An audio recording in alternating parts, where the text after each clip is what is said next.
Good morning, everybody. I think getting over the cold that everybody has, so I apologize in advance for any coughing or drinking.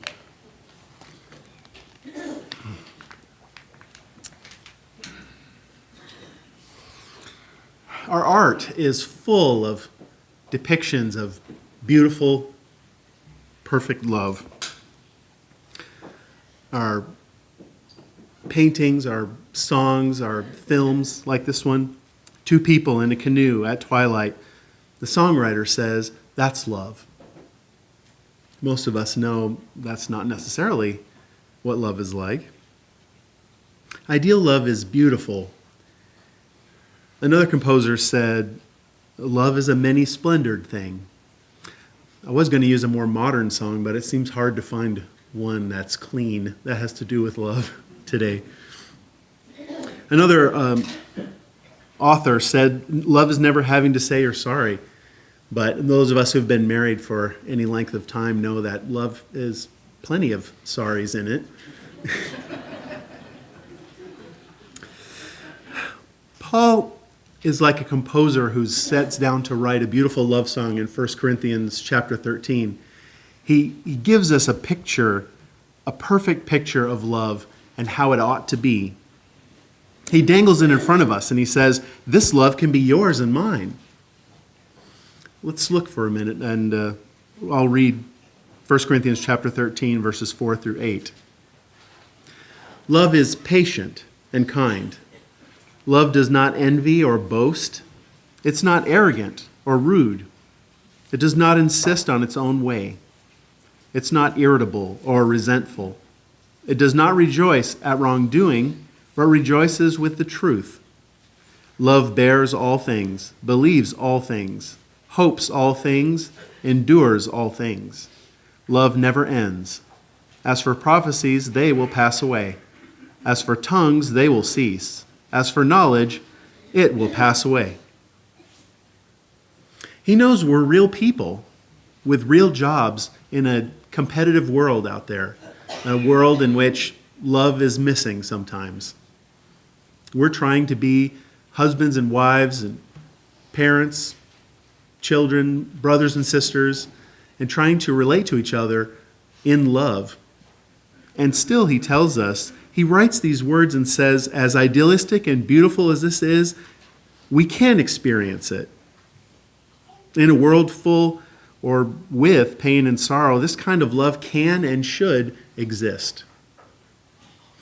The last lesson I preached in October, we talked about the beginning of this passage and discovered how Paul talks about the priority of love. And in kind of a surprising way, I think to me, we saw that it was so important that really nothing else means anything without it. Today we're going to talk about the properties of love. I'm going to go through the rest of this passage and we'll just bring up some observations. This topic is so deep, as I'm sure you know. Each one of these ideas could feature a lesson of its own, but I'm not going to preach it for the next 17 years, I've decided. I'm going to try to do it today. So if we turn there, we notice that Paul starts out with patience. He says love is patient. It doesn't fly off the handle or lose its temper easily if it doesn't get what it wants. It doesn't say, this is your last chance. No more after this if you don't get it right. In the King James Version, it says love suffers long. That's a very vivid picture of suffering love. It's not how you usually think of it. And it doesn't take talent to suffer.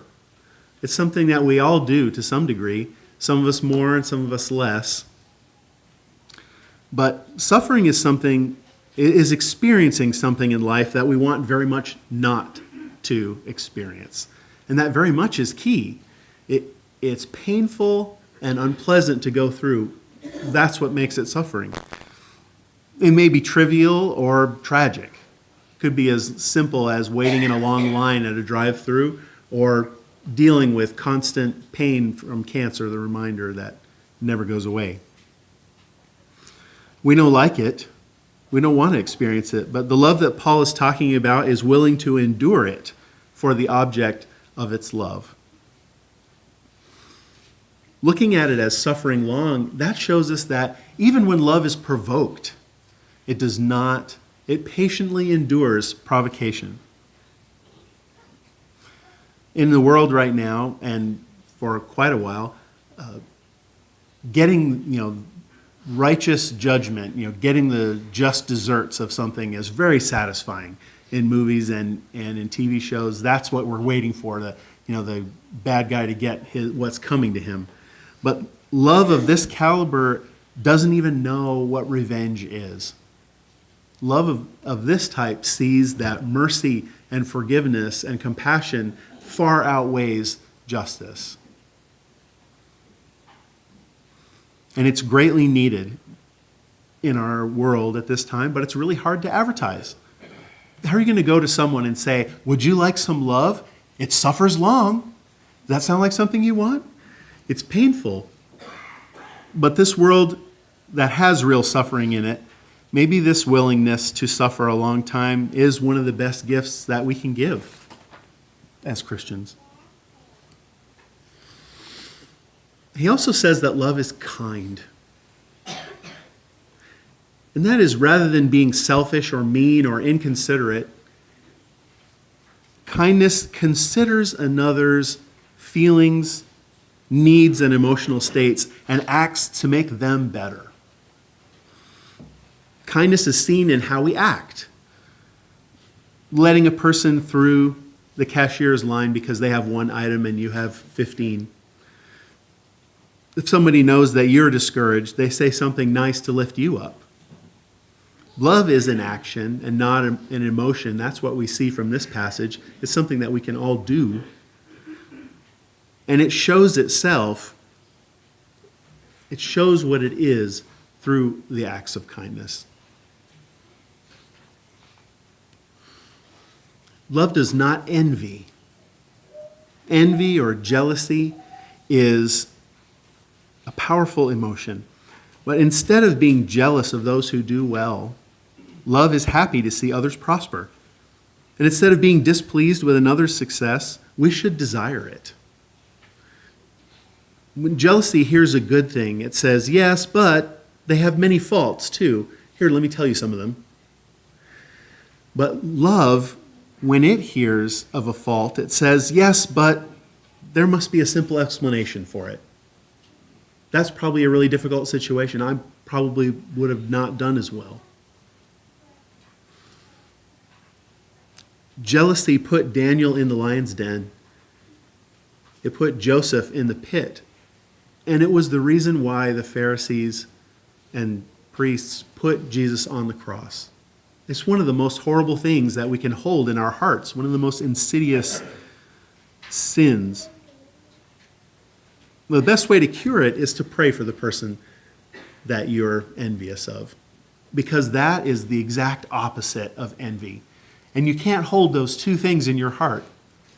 If you pray for the person that you're envious of, eventually the envy is going to disappear and that love is going to stay.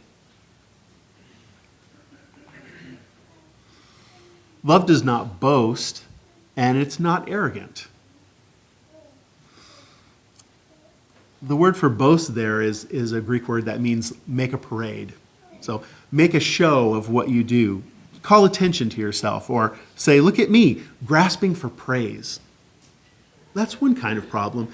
Arrogance is even stronger in a way. That's a grasping for power.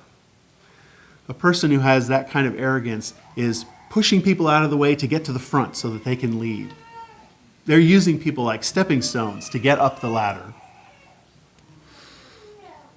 Pride shows disdain for others, but love shows grace and mercy and compassion towards them.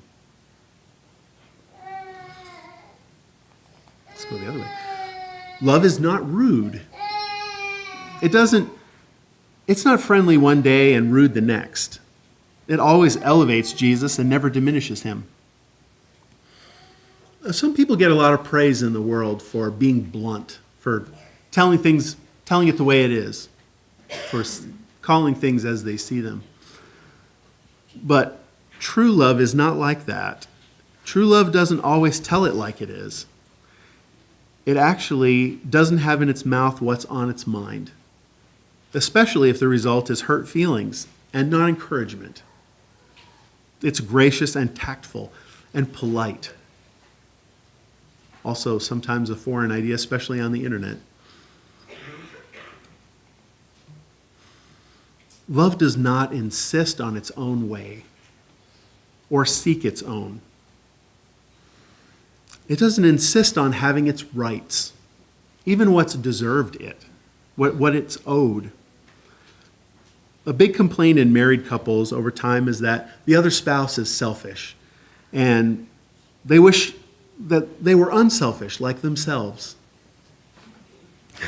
That's a really interesting kind of thing because, ironically, when we look at selfishness in other people and wish that it would go away, a lot of times that's motivated from selfish desire because we want them to be thinking more about us.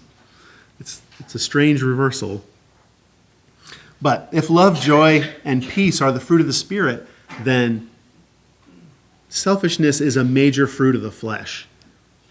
It's not surprising to see it in the world, but it is surprising to see it amongst the body of Christ because love is what sets us apart from the world. It should make us different in that way. It isn't possessive or demanding or stubborn or dominating.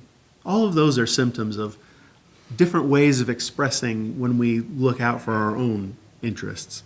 It listens more than it talks. And it doesn't insist on having everything be on its own terms or in its own particular way. And if it doesn't see any wrong in it, it rather chooses to defer to the desire of others as often as it can. That's a very unique way of being. Before we think about the other person who we think could use a little more love in themselves, we need to pray that that kind of love could be seen in us first, so that we're not selfishly looking for love from other people so that we can benefit from it. And we're not looking for ways to be served, but looking for ways to serve others. And not giving just to receive in return, because love doesn't seek its own. It loves just love.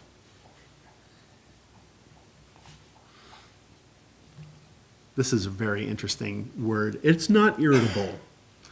Some translations say it's not provoked or not easily angered. And that easily is the word. That's why irritable has that interesting angle to it. We're not supposed to be easy to trigger or set off. It's supposed to be hard. I've heard Dale say that you have to bluntly tell me that you're upset at me in order for me to get it, because I'm not gonna be offended. That's the kind of attitude that we need to have.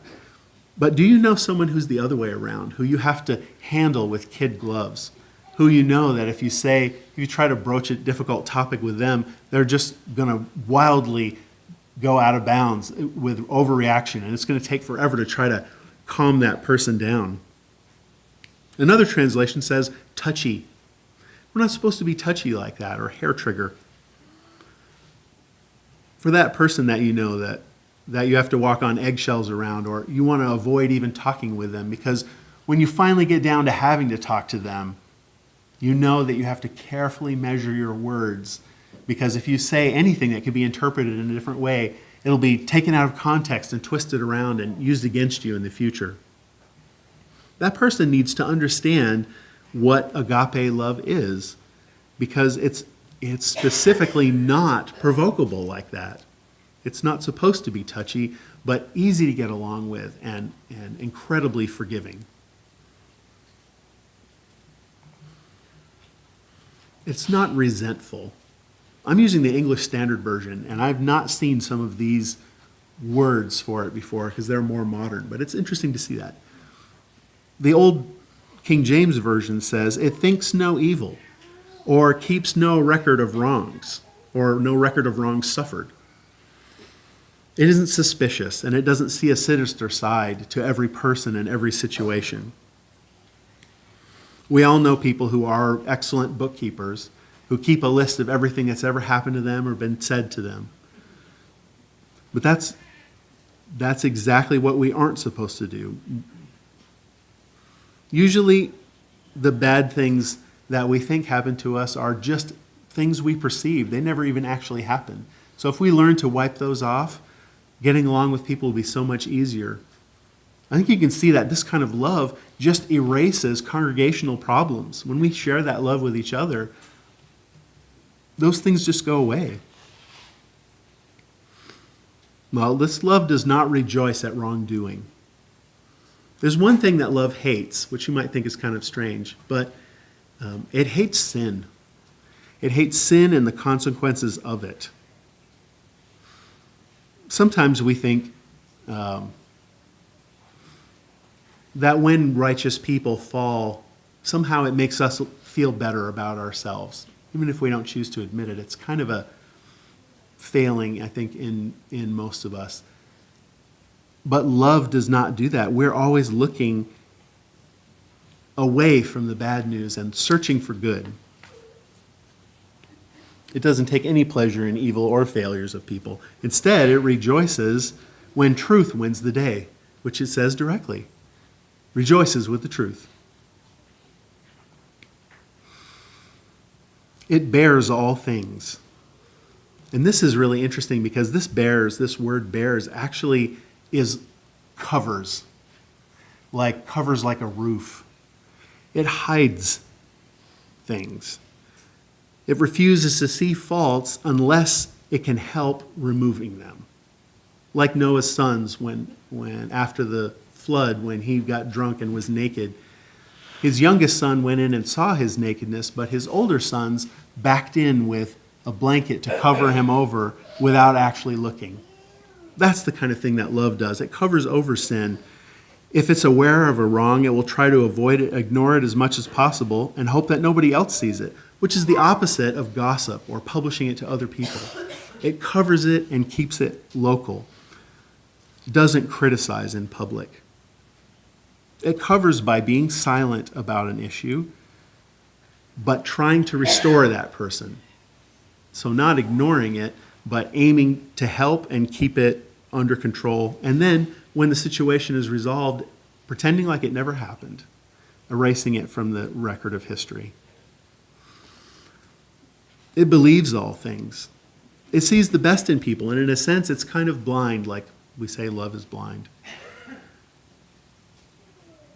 There's a lot of bad news going around, like sometimes if you pull over to the road and help someone who has a flat tire, that it might lead to getting you killed. Or that if you go into a business agreement, you'd better have a document to protect yourself because you're going to get robbed. That kind of thinking can move you into a very suspicious mindset. Sometimes it's worse to be suspicious than it is to be gullible, because it will switch our minds over into thinking you're guilty until you prove yourself innocent. And that is not the kind of attitude we need to have amongst ourselves. Love doesn't think that way. You may have members of your family that are lost or members of the body of Christ. We just recently disfellowshipped from Zach Magnan. We need to pray for those people and not give up, because love believes that in the end, those things are going to work out for good and never gives up on those people. Love hopes all things. It holds out hope that things will work in the end, but this isn't a wishful thinking kind of hope. This isn't, I wish it would work out. It's a hope that waits for salvation with joy and full confidence. It's a trusting and an expectation that these things are going to occur. Many times the enemy, Satan, has told us in many ways that it won't happen. You won't make it to heaven. It's not real. It's all a fable. But love is stronger than that. Love is stronger than Satan, and it never gives up. Love endures all things. This is a military phrase that actually means hold the fort. Don't give up. Don't retreat. Don't back down. It endures persecution and ill treatment and shame. It stares down entire armies and endures all issues. It holds on to people that it loves and refuses to give them over to the enemy. It perseveres and never gives up. Paul completes his picture of love by showing its immunity. He says it never ends. It never fails. It's immune to hatred, to evil, to jealousy and fear. Perfect love, John tells us, perfect love casts out fear.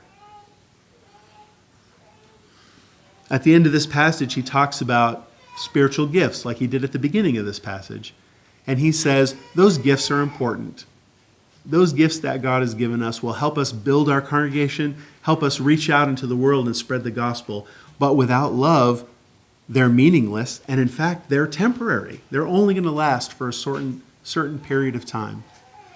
Love abides and never fails because God is love. And God never fails. Love is eternal. It will be there with us in eternity. Well, this love is exclusive to Christianity. There is no other love like this in any other literature or in mankind. And we have only one true example of this, and that's Jesus Christ on the cross. It's our duty to understand this kind of love, to appreciate it, and put it into practice in our life. Our marriage, friendships, family, and Christian fellowship are all affected by it. When this love is given and received on every side, it makes all of our relationships what God intended them to be.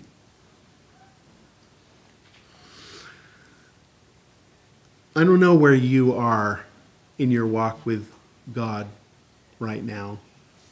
Some of you may be walking very close to God, and some of you may be further apart. But today I encourage you to see the love that God has expressed through Jesus and to reach out to him and change your life.